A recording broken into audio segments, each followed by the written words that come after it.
একটা বাচ্চা ছেলে, আমরা এটা দিয়ে যাচ্ছিলাম, দেখি না বাচ্চা ছেলে একটা এখানে পড়ে আছে, কুকুরে টানাহেরা করছে। হাওড়ার রাস্তার ধার থেকে উদ্ধার সদ্যজাত শিশুর মৃতদেহ। মঙ্গলবার বিকেলে এই ঘটনায় চাঞ্চল্য ছড়ালো জগৎবল্লভপুরের পাতিহালে। স্থানীয় সূত্রে জানা গেছে, পাতিহাল মণ্ডলাধার এলাকায় বড়গাছিয়া বেলে পঞ্চমবাটিতলা রোডের পাশে এই দিন বিকেলে স্থানীয় বাসিন্দারা কয়েকটি কুকুরকে ওই সদ্যজাতের দেহটি ঝোপের ভেতর থেকে টেনে আনতে দেখেন। তারা কুকুরগুলোকে তাড়িয়ে দেন। জগৎবল্লভপুর থানায় খবর দিলে পুলিশ এসে ওই সদ্যজাত শিশুর দেহটি উদ্ধার করে।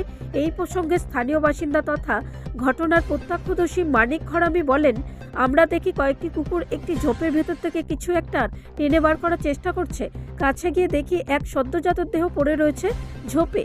কুকুরগুলোকে তাড়িয়ে দিয়ে জগৎবল্লভপুর থানায় খবর দিই। হাওড়া গ্রামীণ পুলিশের এক আধিকারিক জানান, শিশুটির দেহ উদ্ধার করে ময়নাতদন্তে পাঠানো হয়েছে। প্রাথমিকভাবে পুলিশের অনুমান সোমবার রাতে অন্ধকারে কেউ বা কারা ওই শিশুর দেহটি ঝোপে ফেলে দিয়ে যায়। ঘটনার তদন্ত শুরু করেছে পুলিশ।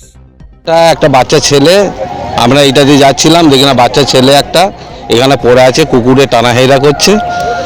সেই নিয়ে আমরা দেখে তারপরে থানায় খবর দিই, স্যারেরা আসে, শিশুটাকে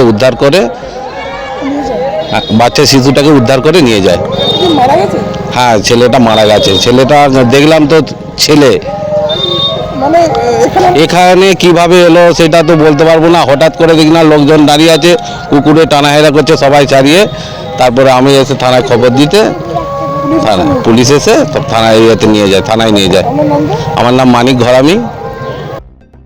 ব্যুরো রিপোর্ট, রাষ্ট্রীয় প্রসার বাংলা।